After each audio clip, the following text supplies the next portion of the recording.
ఇప్పుడు మనం చెప్పుకునే లెసన్ ఏంటి అంటే కెమికల్ రియాక్షన్స్.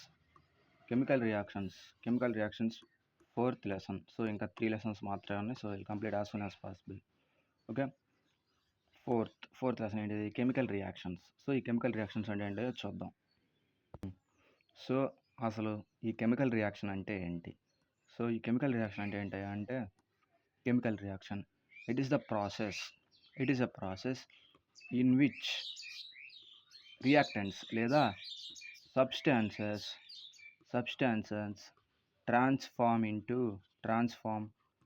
Into products. అంటే సింపుల్గా చెప్పాలంటే ఒక ప్రక్రియ ద్వారా ఒక సబ్స్టాన్స్ లేదా ఒక రియాక్టెంట్స్ ప్రొడక్ట్స్గా మారుతాయో సో దాన్నే మనం కెమికల్ రియాక్షన్ అంటాం. సింపుల్. ఒక పదార్థం వేరొక పదార్థంలా మారడాన్ని మనం కెమికల్ రియాక్షన్ అంటాం. ఒక పదార్థం వేరొక పదార్థంలా మారడాన్ని. సో ఈ కెమికల్ రియాక్షన్స్లో ఏముంటాయి? కొత్త ప్రోడక్ట్ ఫామ్ అయ్యిద్ది. ఉన్న ప్రోడక్ట్ నుంచి కొత్త ప్రోడక్ట్ ఫామ్ అయ్యిద్ది. సో ఈ కెమికల్ రియాక్షన్స్ ఎలా క్లాసిఫై అవ్వబడ్డాయి అంటే 2 రకాలుగా. ఒకటి ఎగ్జోథర్మిక్, 2 ఎండోథర్మిక్ రియాక్షన్స్. ఎక్సో అంటే అవుట్, థెర్మో అంటే హీట్, ఎండో అంటే ఇన్ ఎండోస్కోపీ అంటారు. సో ఎండోస్కోపీ అంటే ఏంటి? Operation that is done in internal body, endoscopy. Okay. Exo అంటే అవుట్, థెర్మో అంటే హీట్, ఎండో అంటే ఇన్, థెర్మో అంటే హీట్. సో డెఫినేషన్స్ పరంగా ఏం చెప్తుంది అంటే a reaction releases heat energy out side. A reaction that releases heat energy out side is called exothermic. అంటే ఇప్పుడు ఏదైనా ప్రక్రియ జరిగిందనుకో, అక్కడ నుంచి హీట్ అనేది బయటకు వస్తే దాన్ని మనం ఎక్సోథర్మిక్ ఎనర్జీ అంటాం. ఎండోథర్మిక్ ఏంటి అంటే ఏదన్నా ప్రక్రియ అంటే కెమికల్ రియాక్షన్ జరిగినప్పుడు హీట్ కనుక అబ్జర్బ్ అంటే బయటకు రాకుండా లోపలే ఉండడం, పీల్చుకుపోవడం కదా, గ్రహించడమా ఏదో ఉంటుంది తెలుగులో, I don't know exactly. So heat కనుక అబ్జర్బ్ అయితే బయటికి రాకుండా దాన్ని మనం ఎండోథర్మిక్ రియాక్షన్స్ అంటాం. సింపుల్గా చెప్పుకోవాలి అంటే ఎక్సోథర్మిక్ రియాక్షన్స్ ఏమో అది రియాక్షన్ జరిగినప్పుడు హీట్ బయటకు వస్తుంది. ఎండోథర్మిక్ రియాక్షన్లోనేమో రియాక్షన్ జరిగినప్పుడు హీట్ బయటికి రాదు, అబ్జర్బ్ అయిపోతుంది. ఎక్సో అంటే అవుట్, ఎండో అంటే ఇన్. సో ఈ కెమికల్ రియాక్షన్స్ని 4 భాగాలుగా విభజించారు. Okay. Combination reaction first type ఏంటి అంటే 4 టైప్స్ ఉన్నాయని చెప్పుకున్నాక ఫస్ట్ది combination.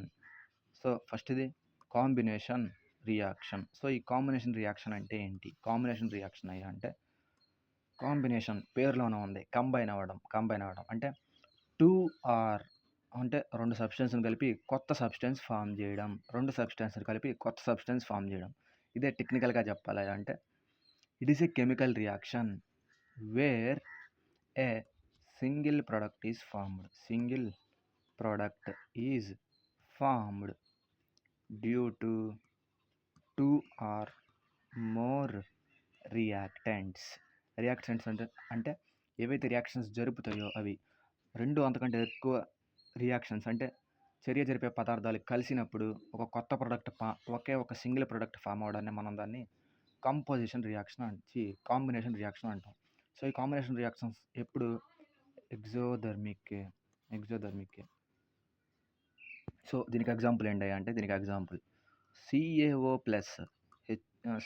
Plus H2O gives CaOH twice plus heat. ఏం అర్థం కాలేదని అర్థమైంది. సో ఇప్పుడు చూద్దాం. Ca అంటే ఏంటిది? కాల్షియం. O అంటే ఆక్సిజన్. 2 కలిసినాయి కాబట్టి దాన్ని కాల్షియం ఆక్సైడ్ అంటాం. H2O అంటే ఏంటిది? వాటర్. సో Ca అంటే కాల్షియం, OH అంటే హైడ్రాక్సైడ్. OH అంటే hydroxide. Already we heard about this, if not I update. Okay. CaO అంటే కాల్షియం ఆక్సైడ్. దీన్నే మనం క్విక్ లైమ్ అంటాం. ఈ పేర్లు important. Quick lime. So H2O దీన్ని వాటర్తో కలిపినప్పుడు ఏమొచ్చింది అంటే కాల్షియం హైడ్రాక్సైడ్ వచ్చిద్ది. కాల్షియం హైడ్రాక్సైడ్ దీన్నేమంటాం? Slaked lime. ఈ పేర్లు ఇంపార్టెంట్. క్విక్ లైమ్ అంటే ఏంటి? స్లేక్డ్ లైమ్ అంటే ఏంటి? సో ఇది ఎక్సోథర్మిక్ రియాక్షన్ అని చెప్పడానికి అర్థం ఏంటిది? హీట్ రిలీజ్ అవుతుంది ఇక్కడ. హీట్ రిలీజ్ అవుతుంది. When 2 or more substance react with each other, if it forms single substance, then it is called combination. 1, 2 కలిసినాయి, కొత్త ప్రోడక్ట్ ఫామ్ చేసినాయి, కాంబినేషన్ రియాక్షన్ జరిగింది ఇక్కడ. సో కాబట్టి దీన్ని కాంబినేషన్ రియాక్షన్ అంటాం. ఎందుకు? 2 ప్రొడక్ట్లు కలిపి ఒక సింగిల్ ప్రోడక్ట్ని ఫామ్ చేసి హీట్ని రిలీజ్ చేశాయి. హీట్ని రిలీజ్ చేశాయంటే ఇది ఎగ్జోథర్మిక్. సో సో ఈ CaOH ట్వైస్ అనేది అంటే ఈ స్లేక్డ్ లైమ్ అనేది కార్బన్ డైఆక్సైడ్తో రియాక్ట్ అయినప్పుడు CaCO3 అని వస్తుంది. కాకో3. సో ఈ కాకో3 అంటారు. ఈ కాకో3 అంటే లైమ్ స్టోన్ అంటారు దీన్ని. సో ఇది చాలా important. CaOH twice plus CO2 gives కాకో3, calcium carbonate. What's the formula of calcium carbonate? So ఇప్పుడు మనం ఇది చెప్పాలి. CaCO3 అని చెప్పాలి, కాకో3 అని చెప్పకుండా. సో ఇది లైమ్ స్టోన్. దీన్ని లైమ్ స్టోన్ అంటారు. సో ఇప్పుడు ఇది చూద్దాం అదర్ ఎగ్జాంపుల్స్. ఇంకేం ఎగ్జాంపుల్స్ ఉన్నాయి అంటే CH4 గివ్స్ 2O2. CH4 అంటే ఇక్కడ మీథేన్. ఇది ముందు వస్తుంది, కార్బన్ దగ్గర వస్తుంది. So methane react with oxygen అప్పుడేమొస్తుంది? CO2. ఈ CO2తో కలిసిపోద్ది plus H2O. CO2 carbon dioxide gas వస్తుంది, H2O వాటర్ వస్తున్నాయి. ఇది ఒకటే. ఇంకోటి ఇప్పుడు రాసేది important. Burning of magnesium ribbon. Magnesium రిబ్బన్ని కాలిస్తే ఏమైద్ది? ఇది ఇంపార్టెంట్. Colour important. మెగ్నీషియం రిబ్బన్ని ఆక్సిజన్తో కలిపితే మనకే MgO వస్తుంది. MgO gives heat plus light. White dazzling light అంటే మిరుమిట్లు గొలిపే తెల్లని కాంతి అంటారు. వైట్ లైట్ వస్తుంది. ఇది ఎండోథర్మిక్ ఎగ్జోథర్మిక్. హీట్ బయటకు వస్తుంది కాబట్టి ఎగ్జోథర్మిక్. సో ఇవన్నీ డికంపోజిషన్కి ఎగ్జాంపుల్. అలాంటి వైట్ డాజిలింగ్ లైట్ రావడం వల్ల దీన్ని ఎక్కడ వాడతారు అంటే క్రాకర్స్లో కూడా వాడతారు. దీన్ని ఎక్కడ వాడతారు? క్రాకర్స్లో, ఫైర్ వర్క్స్లో వాడతారు. ఫైర్ వర్క్స్ అంటే ఇప్పుడు ఎవరైనా బర్త్డేలకి షార్ట్లు పేలుస్తూ ఉంటారు, పైకి వెళ్ళి బాగా పేలి లైటింగ్ బాగా వస్తుంది. ఎందుకంటే దాంట్లో మెగ్నీషియం ఉంది కాబట్టి. సో ఫైర్ వర్క్స్ కానీ క్రాకర్స్లో కానీ వాడే మెయిన్ ఎలిమెంట్ ఏంటి అని అడుగుతాడు. మెగ్నీషియం. ఇవి చాలా ఇంపార్టెంట్. అప్లికేషన్స్, కెమిస్ట్రీలో అప్లికేషన్స్ మాత్రమే చాలా ఇంపార్టెంట్ అవుతాయి.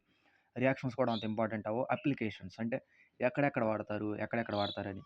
సో ఈ మెగ్నీషియం అనేది వాడే ముందు దాన్ని క్లీన్ చేయాలి మెల్లిగా. లేదంటే అది ఆక్సిజన్తో రియాక్ట్ అయిపోయి MgO ఫామ్ చేసేస్తుంది. అంటే మెగ్నీషియం ఆక్సైడ్ ఫామ్ చేసేస్తుంది. సో దానివల్ల ఇంకా రియాక్షన్ అవడంలో ఉండవు, జస్ట్ ఒక లేయర్ ఆఫ్ పైన ఫామ్ అయిపోద్ది. కాబట్టి మెగ్నీషియం ఎప్పుడు యూజ్ చేసినా దాన్ని ఫస్ట్ క్లీన్ చేయాలి. మెగ్నీషియం ఎప్పుడు వైట్ కలర్లో ఉంటుంది, ఇలా చిన్న షీట్లా ఉంటుంది. సో ఇది ఎక్కువ ఎక్కడ వాడతారు? ఫైర్ వర్క్స్లో వాడతారు. క్రాకర్స్లో, ఫైర్ వర్క్స్లో వాడతారు. ఇది ఈ ఫస్ట్ రియాక్షన్. దేనికి? కాంబినేషన్ రియాక్షన్ గురించి. ఇప్పుడు రెండోది కంబషన్ రియాక్షన్. సో ఇప్పుడేంటిది? Combustion reaction. సో ఈ కంబషన్ రియాక్షన్ అంటే ఏంటి అంటే ఇది ఒక టైప్ ఆఫ్ రియాక్షన్. ఇందులో ఏమవుతాయి అంటే ఆక్సిజన్ చాలా ఇంపార్టెంట్. ఈ పదం ఇంపార్టెంట్ ఇందులో. కంబషన్లో ఆక్సిజన్ వేరే ఎలిమెంట్స్తో రియాక్ట్ అయ్యి లైట్ హీటు జనరేట్ చేస్తుంది. ఆక్సిజన్ అనేది వేరే ఎలిమెంట్స్తో రియాక్ట్ అయ్యి లైట్ హీటు జనరేట్ చేస్తుంది. కాబట్టి దాన్ని మనం కంబషన్ రియాక్షన్ అంటాం. ఈ కంబషన్ రియాక్షన్ అనేది ఎప్పుడు ఆక్సిజన్ ఉంటే మాత్రమే జరిగిద్ది, లేదా జరగదు. సో మరి దీనికి ఎగ్జాంపుల్స్ ఏంటి? C+O2 అంటే ఇదేమో ఆక్సిజన్ వేరే ఎలిమెంట్తో రియాక్ట్ అవుతుంది. అప్పుడేం రావాలి మనకి? ఖచ్చితంగా హీటు లైటు రెండు రావాలి. CO2 plus heat plus light. So ఇంతే. ఏదైనా ఎలిమెంట్ ఖచ్చితంగా ఆక్సిజన్ వేరే ఎలిమెంట్తో రియాక్ట్ అయినప్పుడు హీటు లైట్ ఎనర్జీ రూపంలో ప్రొడ్యూస్ చేస్తే దాన్ని మనం కంబషన్ రియాక్షన్ అంటాం. సో కంబషన్ ఎప్పుడు జరిగిద్ది అంటే ఓన్లీ ఆక్సిజన్ ఉన్నప్పుడు మాత్రమే ఈ కంబషన్ రియాక్షన్ జరిగిద్ది. ఓకే. సి అంటే ఏంటి ఇక్కడ carbon. O2 oxygen. Carbon, oxygen 2 కలిపితే ఏమవుతుంది? Carbon dioxide. ఇక్కడ 2 ఉంది. 2 ఉన్నాయి కాబట్టి కార్బన్ డైఆక్సైడ్. అదే సింగిల్‌గా ఉందనుకో కార్బన్ మోనాక్సైడ్ అంటాం. CO వేరు, CO2 వేరు. CO2 అంటే కార్బన్ డైఆక్సైడ్. CO ఉందనుకో కార్బన్ మోనాక్సైడ్ అంటాం. మోనో అంటే సింగిల్ అని మనకు తెలుసు. సో, ఇది కంబషన్ రియాక్షన్. ఇప్పుడు మూడోది చూద్దాం. సో, ఇప్పుడు ఇక్కడ చూద్దాం. ఇదేంటి అంటే థర్డ్‌ది డికంపోజిషన్ రియాక్షన్. డికంపోజిషన్ రియాక్షన్ అంటే ఏంటి అంటే కాంబినేషన్ రియాక్షన్స్‌కి రివర్స్ అనమాట. అక్కడ ఏంటి 2 ప్రొడక్ట్‌లు కలిపి ఒక ప్రొడక్ట్‌ని ఫార్మ్ చేస్తది. ఇక్కడ రివర్స్. ఒక్క ప్రొడక్టే 2 ప్రొడక్ట్‌లుగా విడిపోతుంది. When a single compound break down into a more simpler products. అంటే ఒక సింగిల్ కాంపౌండ్ వేరే వేరే ప్రొడక్ట్స్‌గా బ్రేక్ అయిపోతా ఉంటది. దేనివల్ల అంటే హీట్, లైట్, ఎలక్ట్రిసిటీ వల్ల. హీట్, లైట్, ఎలక్ట్రిసిటీ వల్ల ఇలా బ్రేక్ అయిపోతా ఉంటది. సో, దాన్ని మనం డికంపోజిషన్ రియాక్షన్ అంటాం. డికంపోజిషన్ రియాక్షన్ అంటే డీకంపోజిషన్. కంపోజిషన్ అంటే ఏంటి? Group of elements. అంటే ఏంటి? Remove. Deforestation removal of forest. Deforestation removal of forest. So, composition అంటే గుంపుగా ఉన్నదాన్ని విడగొట్టడం. కాబట్టి డీకంపోజిషన్ సింగిల్‌గా ఉన్న సబ్స్టెన్స్‌ని ముక్కలుగా విడగొట్టడం. దేని ద్వారా? హీట్ ద్వారా, లైట్ ద్వారా, ఎలక్ట్రిసిటీ ద్వారా. దాన్ని మనం డికంపోజిషన్ రియాక్షన్ అంటాం. సో, హీట్ ద్వారా విడగొడితే దాన్ని థర్మల్ డికంపోజిషన్ అంటాం. లైట్ ద్వారా విడగొడితే దాన్ని ఫోటో డికంపోజిషన్ అంటాం. మూడోది ఎలక్ట్రిసిటీ ద్వారా విడగొడితే దాన్ని ఎలక్ట్రోలైసిస్ అంటాం. సో, ఇది లైసిస్ అంటే విడగొట్టడం. లైట్ ద్వారా విడగొడితే దాన్ని ఫోటోలైసిస్ అంటాం. హీట్ ద్వారా విడగొడితే దాన్ని థర్మోలైసిస్ అంటాం లేదా థర్మల్ డికంపోజిషన్ అంటాం. సో, ఇప్పుడు థర్మల్ డికంపోజిషన్‌కి ఎగ్జాంపుల్ చూద్దాం. ఒక ప్రొడక్ట్ ఉంది. ఇదేంటిది? Fe అంటే ఐరన్. కాబట్టి ఐరన్ అని పలకూడదు దాన్ని. ఫెర్రస్ అని పలకాలి. SO4 sulphate. సో, SO4 ఇది చెప్పలేదు. I will update it. So, FeSO4 ferrous sulphate ఉంది. దాన్ని ఈ ట్రయాంగిల్ సింబల్ ఏంటంటే హీట్. ఎప్పుడన్నా ఇలా కెమికల్ రియాక్షన్స్‌లో ట్రయాంగిల్ సింబల్ వచ్చిందనుకో అక్కడ ఖచ్చితంగా హీట్ ఉన్నట్టు. సో, ఇక్కడ హీట్ చేయడం వల్ల ఏం ఫామ్ అవుతున్నాయి మనకి? Fe2O3. Fe అంటే ఏంటది? ఫెర్రిక్. ఇవన్నీ తర్వాత వస్తాయి. అవి చెప్తాను. సో, O3 అంటే oxide. So, ferric oxide SO2. S అంటే సల్ఫర్. O అంటే ఆక్సైడ్. ఎన్నున్నాయి? 2 ఉన్నాయి. కాబట్టి సల్ఫర్ డయాక్సైడ్ గ్యాసు. ఇంకోటి సల్ఫర్ ఆక్సైడ్ 3 ఉన్నాయి. Sulphur trioxide. సో, ఒక సబ్స్టెన్స్ హీట్ ద్వారా 2 అంతకంటే ఎక్కువగా విడిపోదు. సింపుల్ సబ్స్టెన్స్‌గా విడిపోవడాన్ని మనం డికంపోజిషన్ అని చెప్పుకున్నాం. సో, అదే ఇక్కడ వచ్చింది. ఒక సబ్స్టెన్స్ హీట్ ద్వారా 2 లేదా 3గా రెడ్యూస్ అయిపోయింది. సో, దాన్ని మనం డికంపోజిషన్ అంటాం. హీట్ ద్వారా అయింది కాబట్టి థర్మల్ డికంపోజిషన్ అంటాం. ఇంకో ఎగ్జాంపుల్ చూద్దాం. సో, ఇప్పుడు చూద్దాం. రెండోది CaCO3. CaCO3 అంటే ఏంటిది? Calcium carbonate. దీన్ని ఏమంటామని చెప్పుకున్నాం ఇప్పుడే? లైమ్ స్టోన్ అంటామని చెప్పుకున్నాం. సో, దీన్ని కనుక హీట్ చేస్తే ఏమవుతుంది? సేమ్ ఇది కాల్షియం ఆక్సైడ్‌గా, కార్బన్ డయాక్సైడ్‌గా విడిపోతుంది. అంటే ఒక సబ్స్టెన్స్ హీట్ చేయడం వల్ల 2గా విడిపోతుంది. కాబట్టి ఇది థర్మల్ డికంపోజిషన్ అనే రియాక్షన్‌కి సంబంధించింది. ఇది థర్మల్ రియాక్షన్‌కి. సో, ఇక్కడ ఒక స్టాటిక్ బిట్ వచ్చింది. ఏంటది? ఆక్సిజన్. సో, ఆక్సిజన్ గ్యాస్‌ని ఎవరు కనిపెట్టారయ్యా అంటే ప్రీస్ట్లీ. ఆక్సిజన్ గ్యాస్‌ని ఎవరు కనిపెట్టారు? ప్రీస్ట్లీ. ఓకే. నెక్స్ట్ ఇది లెడ్ నైట్రేట్ ఇది. Pb అంటే లెడ్. NO3 అంటే నైట్రేట్. Lead nitrate. సో, ఎలా విడిపోయింది? According to due to heat పెట్టడం వల్ల ఎలా విడిపోయింది అంటే 2PbO 4NO2 O2. Pb అంటే లెడ్ అని చెప్పుకున్నాం. O అంటే ఆక్సైడ్. కాబట్టి ఇది లెడ్ ఆక్సైడ్. దాని తర్వాత NO2. ఈ NO2 అనే గ్యాస్ రిలీజ్ అయ్యింది. N అంటే ఏంటిది? నైట్రోజన్. O అంటే ఆక్సిజన్.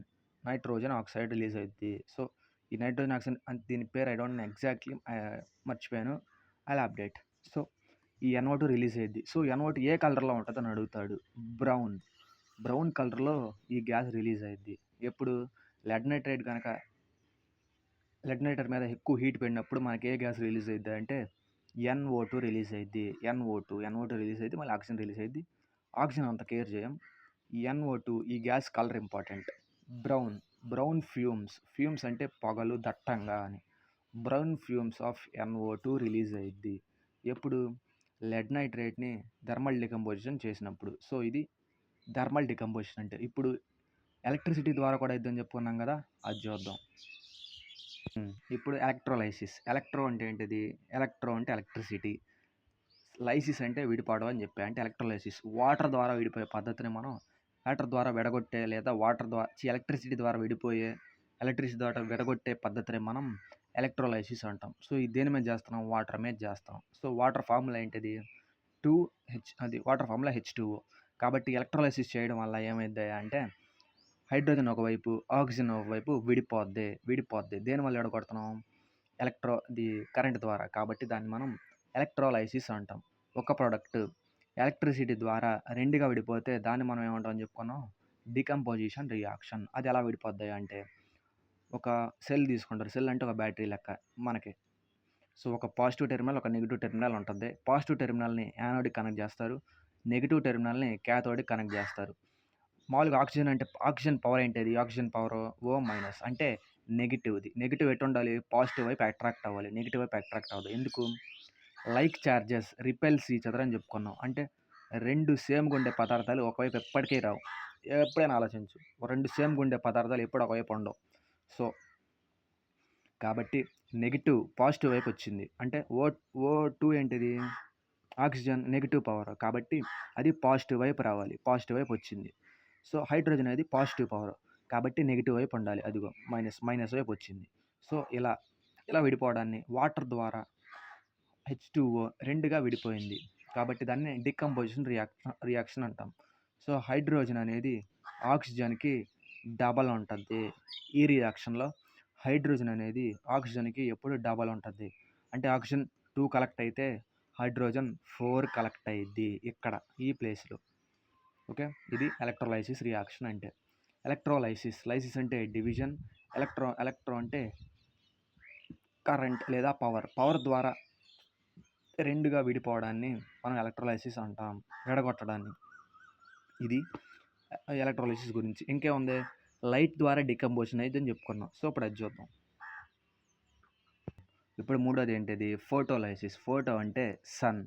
లైసిస్ అంటే డివిజన్. సో, ఏ రియాక్షన్ అయితే సన్ ద్వారా డివైడ్ అవ్వబడుతుందో లేదా లైట్ ద్వారా డివైడ్ అవ్వబడుతుందో అంటే డికంపోజిషన్‌లా మారుతుందో దాన్ని మనం ఫోటోలైసిస్ అంటాం. Example AgCl. Ag అంటే సిల్వర్, Cl అంటే క్లోరిన్. 2 కలిపితే సిల్వర్ క్లోరైడ్ అయ్యిద్ది. సో, సిల్వర్ క్లోరైడ్‌ని గనక మనం సన్‌కి ఎక్స్‌పోజర్‌గా పెడితే అది 2గా విడిపోద్ది. ఎలా? సిల్వర్‌గా క్లోరైడ్‌గా విడిపోద్ది. రెండోది AgBr. Ag అంటే సిల్వర్, Br అంటే బ్రోమైన్.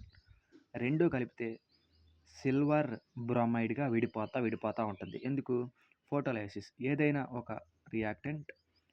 ఒక సబ్స్టెన్స్ అది హీట్ ద్వారా కానీ, లైట్ ద్వారా కానీ, ఎలక్ట్రిసిటీ ద్వారా కానీ విడిపోతే ఒక న్యూ సబ్స్టెన్స్ కొన్ని సింపులర్ సబ్స్టెన్సెస్ ఫామ్ అవుతాయి. దాన్ని మనం డికంపోజిషన్ రియాక్షన్ అని చెప్పుకున్నాం. సో, ఇది ఎగ్జాంపుల్ ఫోటోలైసిస్‌కి. సో, ఈ AgClకి, AgBrకి 2 స్పెషాలిటీస్ ఉన్నాయి. ఏంటయ్యా అంటే ఇవి ఫోటోగ్రఫీలో వాడతారు. AgCl ఇది చాలా ఇంపార్టెంట్. అప్లికేషన్స్ అని చాలా చెప్తున్నాం. ఇంపార్టెంట్. సో, AgCl అంటే silver chloride, silver bromide. Ag అంటే సిల్వర్, Cl అంటే క్లోరైడ్. Ag అంటే సిల్వర్, Br అంటే బ్రోమిన్. 2 కలిపినప్పుడు క్లోరిన్ కదా క్లోరైడ్ అయ్యిద్ది. బ్రోమిన్ కదా బ్రోమైడ్ అయ్యిద్ది. సో, ఎక్కడ వాడతారు అంటే ఫోటోగ్రఫీలో వాడతారు. బ్లాక్ అండ్ వైట్ ఫోటోగ్రఫీలో వాడే ఎలిమెంట్స్ ఏంటి అని మనల్ని అడుగుతాడు. సో, మనం ఏం చెప్పాలి అప్పుడు? AgCl లేదా AgBr అని మనం చెప్పాలి. సో, అది థర్డ్ టైప్ ఆఫ్ రియాక్షన్. ఇప్పుడు ఫోర్త్ టైప్ ఆఫ్ రియాక్షన్ ఏంటంటే డిస్ప్లేస్మెంట్ రియాక్షన్. డిస్ప్లేస్మెంట్ అంటే ఏంటంటే సింపుల్‌గా చెప్పాలి అంటే పవర్ఫుల్‌గా ఉన్న పవర్ లేని ఎలిమెంట్‌ని డిస్ప్లేస్ చేయడం. అంటే దాని ప్లేస్‌లో అది రావడం. అంటే displacement. One element get displaced with another element. So, మరి ఏది పవర్ఫుల్, ఏది లెస్సో మనకు తెలీదు. సో, అలా తెలియకపోవడాన్ని మన సైంటిస్టులు ఏం చేశారు అంటే ఒక రియాక్టివిటీ సిరీస్ పెట్టారు. అంటే రియాక్టివిటీ సిరీస్ అంటే ఏంటి? ర్యాంకింగ్స్ ఇచ్చారు. ఏది బాగా రియాక్ట్ అయ్యిద్ది, ఏది తక్కువ రియాక్ట్ అయ్యిద్ది, ఏది బాగా రియాక్ట్ అయ్యిద్ది, ఏది తక్కువ రియాక్ట్ అయ్యిద్ది. సో, ఈ సిరీస్ ఆధారంగా ఈ డిస్ప్లేస్మెంట్ రియాక్షన్ జరిగిద్ది. ఏదైతే ఎక్కువ ఉంటుందో తక్కువ ఉన్న దాన్ని రీప్లేస్ చేసేసి దాని ప్లేస్లోకి వస్తుంది. సో అది డిస్ప్లేస్మెంట్ రియాక్షన్ అంటే. సో ఇప్పుడు చూద్దాం. ఈ డిస్ప్లేస్మెంట్ రియాక్షన్ తెలియాలంటే మనకి రియాక్టివిటీ సిరీస్ తెలియాలి. అది చూద్దాం. సో రియాక్టివిటీ సిరీస్ చూద్దాం. రియాక్టివిటీ సిరీస్లో ఫస్ట్ టాప్ మోస్ట్ ఏంటంటే పొటాషియం, దాని తర్వాత sodium, calcium, magnesium, aluminium, zinc, iron, lead, hydrogen, copper, mercury, silver, gold. So reactivity సిరీస్లో ఫస్ట్ ఏంటది పొటాషియం, దాని తర్వాత సోడియం, దాని తర్వాత కాల్షియం, దాని తర్వాత మెగ్నీషియం, దాని తర్వాత అల్యూమినియం, దాని తర్వాత జింక్, దాని తర్వాత ఐరన్, దాని తర్వాత లెడ్, దాని తర్వాత హైడ్రోజన్, దాని తర్వాత కాపర్, దాని తర్వాత మెర్క్యూరీ, దాని తర్వాత సిల్వర్, దాని తర్వాత లాస్ట్ది గోల్డ్. ఇవన్నీ గుర్తుపెట్టుకోవడం నా వల్ల కాదు. ఎలా సో దీనికి ఒక కోడ్ ఉంటుంది. ఏంటంటే పొటాషియం సింబల్ ఏంటిది కే, కాకపోతే దీన్ని ఎలా గుర్తుపెట్టుకోవాలి, పీలా గుర్తుపెట్టుకోవాలి. పొటాషియం సింబల్ కే, ఇటు పక్కన సింబల్స్, ఇటు పక్కన కోడ్ రాస్తున్నాం. సోడియం ఈఎన్ఏ, సో ఈఎన్ఏ ఇంతే రాసుకోవాలి. సో కాల్షియం సింబల్ ఏంటిది సిఏ, నేను ఇక్కడ సిగా రాసుకున్నా. ఇది కోడ్, ఇది రియల్ సింబల్స్. మెగ్నీషియం ఎంజీ అంటాం, ఇటు నేను ఎంగా రాసుకున్నా. అల్యూమినియం ఏఎల్ సింబల్, కోడ్ ఏగా రాసుకున్నా. జెడ్ఎన్ జింక్కి సింబల్ ఏంటిది జెడ్ఎన్, ఇక్కడ నేను జెడ్గానే రాసుకున్నా. ఐరన్కి సింబల్ ఎఫ్ఈ, నేను ఇక్కడ ఐగా రాసుకున్నా. లెడ్కి సింబల్ పీబీ, లెడ్కి సింబల్ నేను ఎల్గానే రాసుకున్నా లెడ్. దాని తర్వాత హైడ్రోజన్ సింబల్ హెచ్గానే రాసుకున్నా. కాపర్కి సింబల్ సియు, నేను ఇక్కడ సిగానే రాసుకున్నా. మెర్క్యూరీకి సింబల్ హెచ్జి మెర్క్యూరీ, నేను ఇది ఎంగానే రాసుకున్నా. సిల్వర్కి ఏజీ, ఇది నేను ఎస్గానే రాసుకున్నా ఇటు. సో గోల్డ్కి సింబల్ ఏయు, గోల్డ్కి నేను గోల్డ్ జీగానే రాసుకున్నా. ఇప్పుడు కోడ్ ఏంటంటే పిఎన్ఏసి ఎంఏజెడ్ఐఎల్ హెచ్సి ఎంఎస్జి. భలే ఉంది, అక్షరాలు రాసి కోడ్ అంటాం అని అనుకోవచ్చు మనం. సో ఇప్పుడు చూద్దాం కోడ్ ఏంటంటే పేనాసి మాజిల్ హెడ్ కౌంటర్లో ఎంఎస్జి చేశాడు. పీనాసి మాజిల్ హెడ్ కౌంటర్లో ఎంఎస్జి చేశాడు. ఇప్పుడు చూద్దాం. రియాక్టివిటీ సిరీస్ గురించి అసలు తెలియదు, నేను చెప్పిన కోడ్ ప్రకారం రాస్తున్నా. పీనాసి మాజిల్ హెడ్ కౌంటర్లో ఎంఎస్జి చేశాడు. సో పి అంటే ఏంటిది పొటాషియం, ఎన్ఏ అంటే సోడియం, సి అంటే కాల్షియం, ఎం అంటే మెగ్నీషియం, ఏ అంటే అల్యూమినియం, జెడ్ అంటే జింక్, ఐ అంటే ఐరన్, ఎల్ అంటే లెడ్, ఓకే, హెచ్ అంటే హైడ్రోజన్, సి అంటే కాపర్, ఎం అంటే మెర్క్యూరీ, ఎస్ అంటే సిల్వర్, జి అంటే గోల్డ్. చక్కగా రియాక్టివిటీ సిరీస్లో అన్నీ ఉంటాయి ఇక్కడ. So this is the code that I learn my self. Okay, so పేనాసి మాజిల్ head కౌంటర్లో హెచ్సి హెడ్ కౌంటర్ ఎంఎస్జి చేశాడు. ఇది కోడ్ రియాక్టివిటీ సిరీస్కి. సో ఇప్పుడు ఇచ్చిన ఒక రియాక్షన్ చూద్దాం. ఇచ్చిన రియాక్షన్ Zn+CuSO4. సో ఇప్పుడు ఏం చేయాలి అంటే డిస్ప్లేస్మెంట్ రియాక్షన్ అంటే ఏంటంటే ఏదైతే మోర్ రియాక్టివ్ ఎలిమెంట్ ఉంటుందో దాన్ని ఆ ఎలిమెంట్ లెస్ రియాక్టివ్ ఎలిమెంట్ని తీసేస్తుంది, అంటే డిస్ప్లేస్ చేస్తుంది. ఇప్పుడు జెడ్ఎన్ ఉంది, ఇక్కడ సియు ఉంది. ఈ రెండు మెటల్స్ కాబట్టి ఈ రెండిట్లో ఏదో ఒకటి డిస్ప్లేస్ చేసుకోవాలి. కాబట్టి అప్పుడు ఏమొచ్చిందో చూద్దాం. జెడ్ఎన్ ఎక్కడుంది? ఇక్కడుంది. సియు ఎక్కడుంది? ఇక్కడుంది. ఈ రెండిట్లో మోర్ రియాక్టివ్ ఏంటిది? జెడ్ఎన్. కాబట్టి ఈ జెడ్ఎన్ అనేది ఈ సియుని రీప్లేస్ చేస్తది. అంటే జెడ్ఎన్ ఎస్ఓ4 ప్లస్ సియు. ఇది డిస్ప్లేస్మెంట్ రియాక్షన్ అంటే. ఏదైనా ఎలిమెంట్, ఏదైనా more reactive element less reactive ఎలిమెంట్ని డిస్ప్లేస్ చేస్తే దాన్నే మనం డిస్ప్లేస్మెంట్ రియాక్షన్ అంటాం. డిస్ప్లేస్మెంట్ రియాక్షన్ అంటాం. అది. ఇక్కడ ఇంకోటి ఏమి ఇచ్చాడు అంటే MG plus magnesium plus ZNSO four zinc sulphate. ZN అంటే జింక్, ఎస్ఓ4 అంటే సల్ఫేట్, జింక్ సల్ఫేట్ గివ్స్ ఏమొచ్చింది? ఎంజీ ఎక్కడుంది? ఈ పొజిషన్లో ఉంది. జెడ్ఎన్ ఎక్కడుంది? ఇక్కడ ఉంది. కాబట్టి మోర్ రియాక్టివేట్ ఏది? మెగ్నీషియం కాబట్టి మెగ్నీషియం రీప్లేస్ చేయాలి. కాబట్టి ఈ ఎంజీఎస్ఓ4 మెగ్నీషియం సల్ఫేట్ ప్లస్ జింక్ వచ్చింది. సో ఇది డిస్ప్లేస్మెంట్ రియాక్షన్ అంటే. ఏదైతే హై రియాక్టివ్ ఎలిమెంట్ లో రియాక్టివ్ ఎలిమెంట్ని డిస్ప్లేస్ చేస్తే వచ్చేదే ఈ డిస్ప్లేస్మెంట్ రియాక్షన్. ఇప్పుడు ఇది చూద్దాం. ఇది ఇంపార్టెంట్, రియాక్షన్ ఇంపార్టెంట్, పేర్లు కూడా గుర్తుండాలి. ఈ ఎఫ్ఈ అంటే ఐరన్, సియు అంటే కాపర్. కాబట్టి ఐరన్ కాపర్ కంటే మోర్ రియాక్టివ్ కాబట్టి దీన్ని డిస్ప్లేస్ చేస్తుంది. అంటే FeSO4 ప్లస్ సియు అయింది. FeSO4 ప్లస్ సియు అయ్యిద్ది. సో ఇప్పుడు మనం చెప్పాలి ఏంటంటే మనం ఏం చెప్తామంటే ఒక ఐరన్ నెయిల్ తీసుకుని, ఐరన్ నెయిల్ అంటే ఏంటది? మేకు. ఒక ఐరన్ నెయిల్ తీసుకుని కాపర్ సల్ఫేట్ సొల్యూషన్లో కనుక మనం వేస్తే, ఒక ఐరన్ నెయిల్ తీసుకుని కాపర్ సల్ఫేట్ సొల్యూషన్లో కనుక మనం వేస్తే ఐరన్ నెయిల్ ఏమైద్ది అంటే బ్రౌన్గా అయ్యిద్ది. ఎందుకు? ఐరన్ ఏమో వైట్ కలర్, బ్రౌన్ కలర్ ఎందుకు వచ్చింది? మరి బ్రౌన్ కలర్ ఎందుకు వచ్చింది? ఈ కాపర్ అనేది డిస్ప్లేస్ అయింది. ఓకే. సో అప్పుడు ఇది సొల్యూషన్ ఏ కలర్లో ఉందంటే బ్లూ కలర్లో ఉంది. ఎప్పుడైతే ఈ ఐరన్ నెయిల్ బ్రౌన్గా మారిందో అప్పుడు కింద సొల్యూషన్ గ్రీన్ కలర్లోకి మారిపోద్ది. సో సింపుల్గా చెప్పాలి అంటే ఈ కాపర్ సల్ఫేట్ని CuSO4నేమో బ్లూ విట్రియోల్ అంటాం. కాపర్ సల్ఫేట్ని బ్లూ విట్రియోల్ అంటాం. ఫెర్రస్ సల్ఫేట్ని గ్రీన్ విట్రియోల్ అంటాం. గ్రీన్గా మారింది కదా. సో ఫెర్రస్ సల్ఫేట్నేమో గ్రీన్ విట్రియోల్, కాపర్ సల్ఫేట్నేమో బ్లూ విట్రియోల్ అంటాం. సో ఇది డిస్ప్లేస్మెంట్ రియాక్షన్ అంటే. సో ఇప్పుడు డబుల్ డిస్ప్లేస్మెంట్ రియాక్షన్ అంటే ఏంటో చూద్దాం. డబుల్ డిస్ప్లేస్మెంట్ రియాక్షన్ అంటే ఏంటంటే ఇక్కడ డిస్ప్లేస్మెంట్ ఏంటిది? More reactive element less reactive ఎలిమెంట్ని రీప్లేస్ చేసింది. ఇక్కడ అలా కాదు. రెండు ఎలిమెంట్స్ వాటి యొక్క 2 అయాన్స్ని ఎక్స్చేంజ్ చేసుకోవడం వల్ల ఒక ఇన్సాల్యుబుల్ ఎలిమెంట్ ఫామ్ అయ్యిద్ది. దాన్ని మనం ప్రెసిపిటేట్ అంటాం. ఇన్సాల్యుబుల్ అంటే సొల్యూషన్లో కరిగిపోనిది ఒక కింద ఒక గడ్డలాగా, ఒక ముద్దలాగా మిగిలిపోద్ది.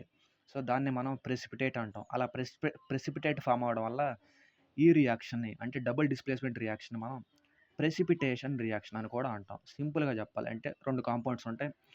వాటి ఎలిమెంట్స్లో వాటి అయాన్స్ని జస్ట్ ఎక్స్చేంజ్ చేసుకుంటాయి. అలా ఎక్స్చేంజ్ చేసుకోవడం వల్ల ఆ రెండిట్లో ఒక ఎలిమెంట్ నీళ్ళలో కరగదు, అంటే ఆ సొల్యూషన్లో కరగదు. దానివల్ల అది ఇన్సాల్యుబుల్ అయిపోద్ది. ఇన్సాల్యుబుల్ అంటే కరగకుండా ఉండిపోద్ది. సో దానివల్ల ప్రెసిపిటేట్ అనే ఒక పదార్థం ఫామ్ అయ్యిద్ది. సో ఆ ఇన్సాల్యుబుల్ ఎలిమెంట్ని మనం ప్రెసిపిటేట్ అంటాం. సో ఆ ప్రెసిపిటేట్ ఫామ్ అవడం వల్ల ఈ రియాక్షన్ మనం ప్రెసిపిటేషన్ రియాక్షన్ అంటాం. ఎగ్జాంపుల్ చూద్దాం. Na2SO4 sodium sulphate BaCl2. Ba means barium, Cl means chloride, barium chloride. So ఇప్పుడు డబుల్ డిస్ప్లేస్మెంట్ ఏంటిది? ఎలిమెంట్స్ని జస్ట్ ఎక్స్చేంజ్ చేసుకుంటాయి. అంటే BaSO4 NaCl. అదిగో BaSO4 NaCl అంటే ఉప్పు మనకు తెలుసు నీళ్ళలో కరిగిద్ది. కానీ ఇంకా మిగిలింది ఏంటది? ప్రెసిపిటేట్ అవ్వాలి. ఒకటి సాల్యుబుల్ అయిపోతుంది, ఇంక ఒకటే మిగిలింది. డబుల్ డిస్ప్లేస్మెంట్ రియాక్షన్లో ఒకటి ఖచ్చితంగా ఇన్సాల్యుబుల్ ఉండాలి. కాబట్టి ఉప్పు నీళ్ళలో కరిగిపోయింది కాబట్టి ఇంక ఇన్సాల్యుబుల్ మిగిలింది ఏంటది? BaSO4 అంటే బేరియం సల్ఫేట్ అనేది ఆ రియాక్షన్లో కరగదు. ఒక ప్రెసిపిటేట్ ఒక రియాక్షన్లో ఒక ముద్దలాగా నీళ్ళ అడుగు భాగంలో లేదా బేకర్ అడుగు భాగంలో ఉండిపోద్ది. దాన్ని మనం PPT అంటాం. అంటే ప్రెసిపిటేట్. ఈ ప్రెసిపిటేట్ ఏ కలర్లో ఉంటుంది? వైట్ కలర్లో ఉంటుంది. కాబట్టి వైట్ PPT అని రాసాం. Okay. Double displacement reactions just exchange of their ions. So Na2SO4 BaCl2. BaSO4 ఇటు వచ్చింది, Na ఇటు వచ్చింది. అప్పుడు BaSO4 అయింది, NaCl అయింది. సో, NaCl మనకు తెలుసు అది ఖచ్చితంగా కరుగుద్ది. కానీ ఇంకా మిగిలిపోయింది కరగనిది ఏంటిది? BaSO4. ఎందుకు కరగకుండా ఉండదంటే దీని రియాక్షన్ యొక్క ఆహ్, డిఫాల్టే అది గదా! ఈ డబుల్ డిస్ప్లేస్‌మెంట్ రియాక్షన్‌లో ఒక ఇన్సాల్యుబుల్ ఖచ్చితంగా ఉండాలి. NaCl సాల్యుబుల్ కరిగిపోద్ది. కానీ ఇంకా కరగనిది మిగిలిపోయింది ఏంటిది? BaSO4. BaSO4 అంటే బేరియం సల్ఫేట్. బేరియం సల్ఫేట్ ఇది కరగదు. ఇదే కలర్‌లో ఉంటది. అంటే వైట్ కలర్‌లో. వైట్ కలర్‌లో ఉండి రియాక్షన్ అడుగు భాగంలో వచ్చేస్తది. రియాక్షన్ అంటే బేకర్ యొక్క సొల్యూషన్ యొక్క అడుగు భాగంలో వచ్చి ఇలా ఒక ముద్దలా పేరుకుంటది. ఒక ముద్దలా పేరుకుంటది. సో, వైట్ ప్రెసిపిటేట్ ఫార్మ్ అయింది ఇక్కడ. ఇది డబుల్ డిస్ప్లేస్మెంట్ రియాక్షన్. ఇక్కడ చూద్దాం ఇప్పుడు. PbNO3 ఇందాక చూసాం. Pb అంటే లెడ్, NO3 అంటే nitrate. Pb lead nitrate plus Ki. K అంటే ఏంటిది? పొటాషియం. I అంటే అయోడైడ్. ఓకే. ఇది మనం తెలుసుకోవాలి. I అంటే అయోడైడ్, K అంటే పొటాషియం. సింబల్స్ గుర్తుంటే మనకు గుర్తుపట్టగలం. ఓకే. అప్పుడు డబుల్ డిస్ప్లేస్మెంట్ ప్రకారం ఏమవ్వాలి? Just exchange of ions. Okay. అంటే K ఎక్కడికొచ్చిద్ది? P ఎక్కడికొచ్చిద్ది? అంటే PbI KNO3 అవ్వాలి. PbI KNO3. KNO3 అంటే పొటాషియం నైట్రేట్. ఇది వాటర్‌లో కరిగిద్ది. ఇంకా కరగనిదేముంది? PbI2 lead iodide. Lead iodide వాటర్‌లో కరగదు. లెడ్ అయోడైడ్ వాటర్‌లో కరగదు. కాబట్టి ఇది ప్రెసిపిటేట్ అయిపోద్ది. ఇది ప్రెసిపిటేట్ అయిపోద్ది. ఏ కలర్‌లో ఉంటది? యెల్లో కలర్‌లో ఉంటది. ఇది వైట్ పీపీటీ. సో, ఇది డబుల్ డిస్ప్లేస్మెంట్ రియాక్షన్ అంటే. ఇది డబుల్ డిస్ప్లేస్మెంట్ రియాక్షన్ అంటే. ఇప్పుడు కొన్ని టర్మ్స్ ఉన్నాయి. ఆక్సిడేషన్ అంటే ఏంటిది? రిడక్షన్ అంటే ఏంటిది? Oxidation, reduction. ఆక్సిడేషన్ అంటే ఎడిషన్ ఆఫ్ ఆక్సిజన్ లేదా రిమూవల్ ఆఫ్ హైడ్రోజన్ లేదా addition of oxygen and removal of hydrogen is called oxidation. దీనికి రివర్స్ ఇది. Addition of hydrogen and removal of oxygen. ఒక రియాక్షన్లో కనుక మనం ఆక్సిజన్ని యాడ్ చేస్తే మరియు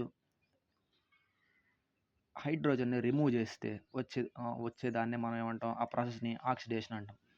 రిడక్షన్ దీనికి రివర్స్. అంటే హైడ్రోజన్ యాడ్ చేయాలి, ఆక్సిజన్ని రిమూవ్ చేయాలి. దాన్ని మనం రియాక్షన్ అంటాం. సో, ఇప్పుడు ఎగ్జాంపుల్స్ చూద్దాం. ఎగ్జాంపుల్ ఏంటంటే Fe+O2. సో, ఇక్కడ ఏం చేసాం? ఒక ఎలిమెంట్‌కి ఆక్సిజన్ని యాడ్ చేసాం. అంటే ఏమైంది ఇక్కడ? FeO అయింది. FeO. ఇదేంటిది అప్పుడు? Addition of oxygen. అంటే ఏంటిది? ఆక్సిడేషన్. కాబట్టి Fe+O2 is an example of oxidation reaction. ఎందుకు? ఆక్సిజన్ యాడ్ చేసాం. Addition of oxygen is called oxidation కదా!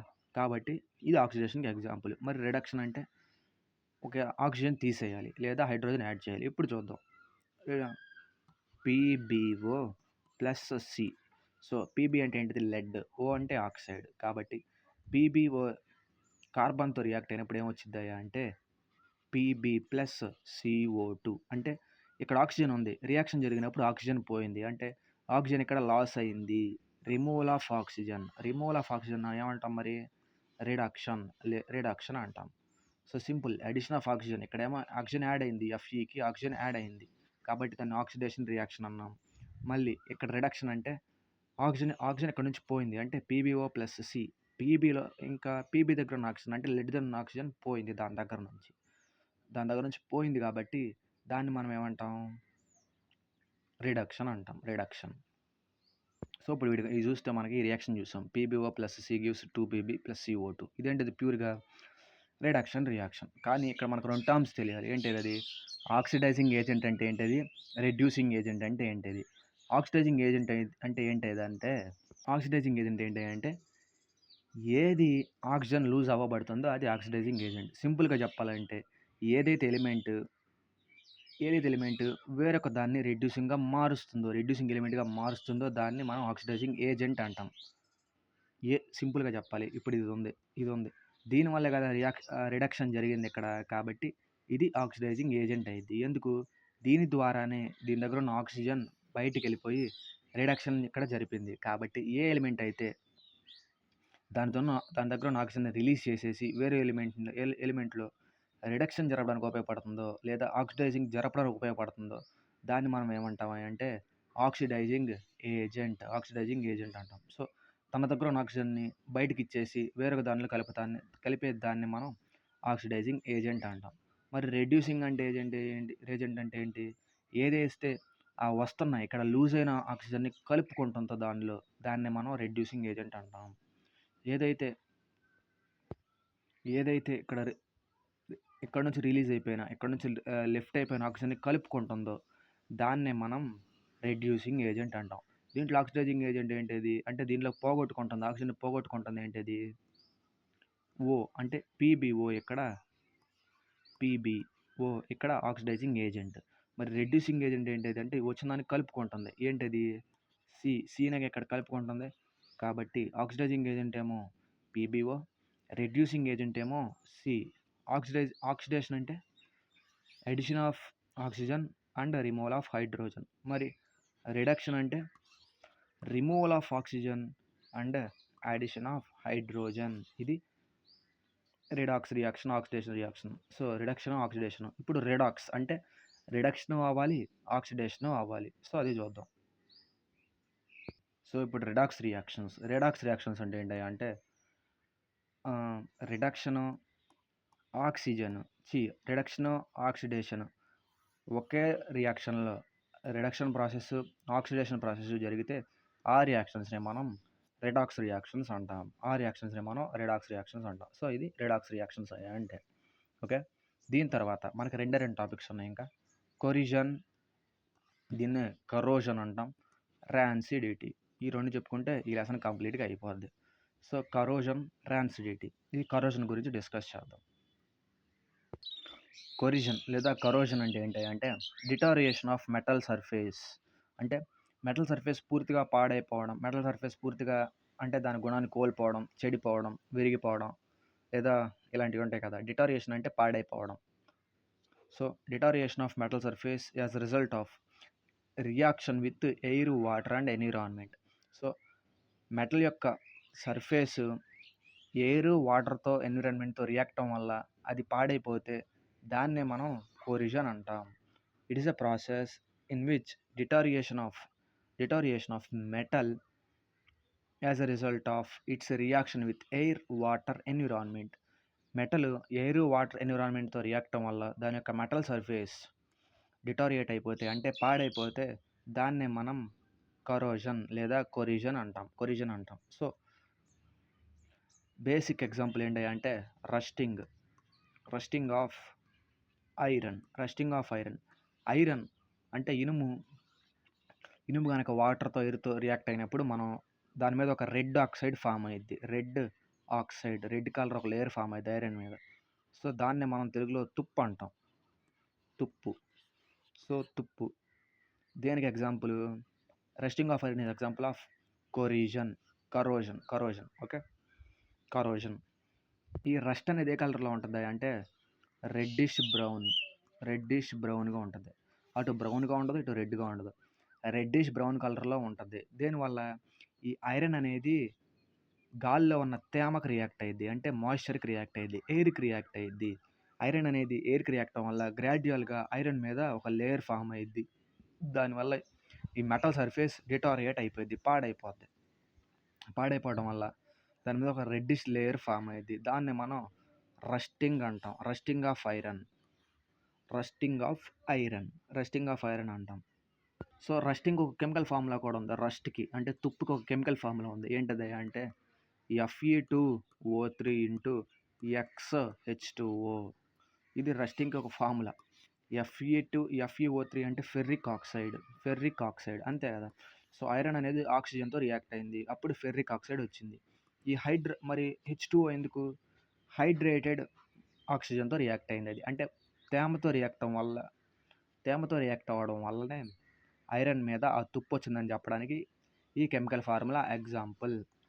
Fe2O3.XH2O is an example of rusting of iron.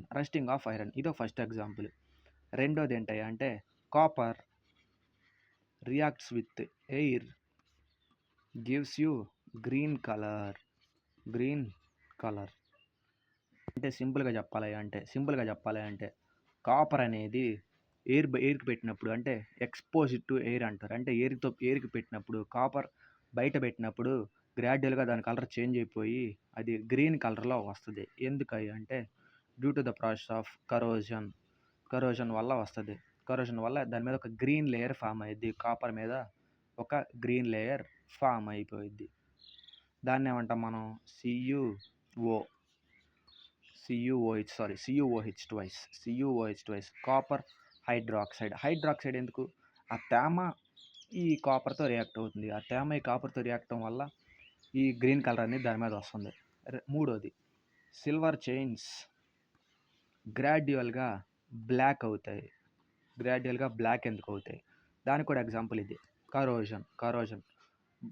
అది బయట ఉన్న, అంటే ఎయిర్లో ఉన్న మాలిక్యూల్స్, అంటే ఎయిర్లో ఉన్న మాయిశ్చర్ సిల్వర్తో రియాక్ట్ అయినప్పుడు దాని మీద బ్లాక్ కోటింగ్ వచ్చేస్తుంది.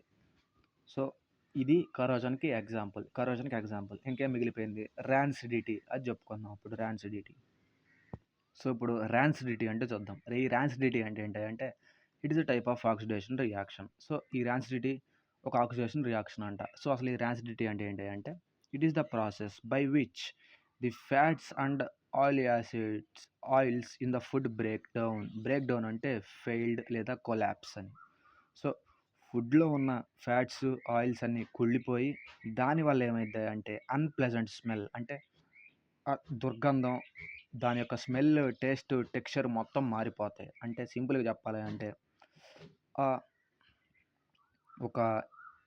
ఒక ప్రాసెస్, అదొక ప్రాసెస్. దాని ఏంటి అంటే ఫుడ్ బ్రేక్ డౌన్ అయిపోతే, అంటే ఫుడ్ కనుక పాడైపోతే దాని నుంచి ఫుడ్లో ఉన్న ఫ్యాట్స్, ఆయిల్స్ కనుక పాడైపోతే అప్పుడు మనకు ఒక స్మెల్ వస్తుంది, అన్ప్లెజెంట్ స్మెల్. ఆ టేస్ట్లో చేంజ్ వచ్చేసి దాని యొక్క టెక్స్చర్లో చేంజ్ వచ్చేస్తుంది. టెక్స్చర్ అంటే ఆకారం కానీ ఇది దాంట్లో చేంజ్ వస్తుంది. సో అలా కుళ్ళిపోవడాన్ని, అలా పాడైపోవడాన్ని, ఆ స్థితిని మనం ఏమంటారు అంటే ర్యాన్సిడిటీ అంటారు. ర్యాన్సిడిటీ అంటే కుళ్ళిపోవడం. సో ఎగ్జాంపుల్ ఏంటయ్యా దీనికయ్యా అంటే ఎగ్జాంపుల్ ఏంటయ్యా అంటే నైట్రోజన్ గ్యాస్. ఇదే ర్యాన్సిడిటీని అవ్వకుండా ఆపే గ్యాస్ ఏంటని అడుగుతాడు. బుల్లెట్ క్వశ్చన్ ఇది, చాలాసార్లు అడిగేది. ర్యాన్సిడిటీ అవ్వకుండా ఆపే గ్యాస్ ఏంటిది అంటే nitrogen gas is used to fill in chips packets, Bingo packets. Lot of people are obsessed with this packets. So doctors suggest that, ఏమని చెప్తారంటే డాక్టర్స్, సో మీరు రెడ్యూస్, అంటే మీరు కన్జ్యూమ్ చేయడం తగ్గించండి. సో దానివల్ల చాలా నష్టాలు ఉన్నాయి. ఎందుకు? దాని లోపల నైట్రోజన్ గ్యాస్ ఉంది. నైట్రోజన్ గ్యాస్ బాడీలోకి వెళ్ళకూడదు. మొక్కలు పీల్చుకుంటాయి నైట్రోజన్ గ్యాస్, మనుషులు పీల్చుకోరు. So nitrogen gas is used to fill in the chips to prevent rancidity.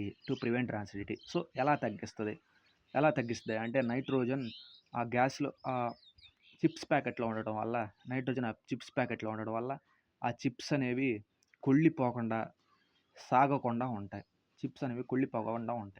So అదే ఆ నైట్రోజన్ గ్యాస్ లేదనుకో కుళ్ళిపోతాయి. ఫస్ట్ రోజు ఫిల్ చేశారు, రెండో రోజు కుళ్ళిపోతాయి. ఎందుకు? అవి వెజీస్తో తయారు చేయబడినాయి, అంటే వెజిటేబుల్స్తో తయారు చేయబడినాయి కదా. So that's why we need to avoid as soon as possible. అది ఈ ర్యాన్సిడిటీ అంటే. Okay then bye. రేపు నెక్స్ట్ లెసన్ చెప్పుకుందాం.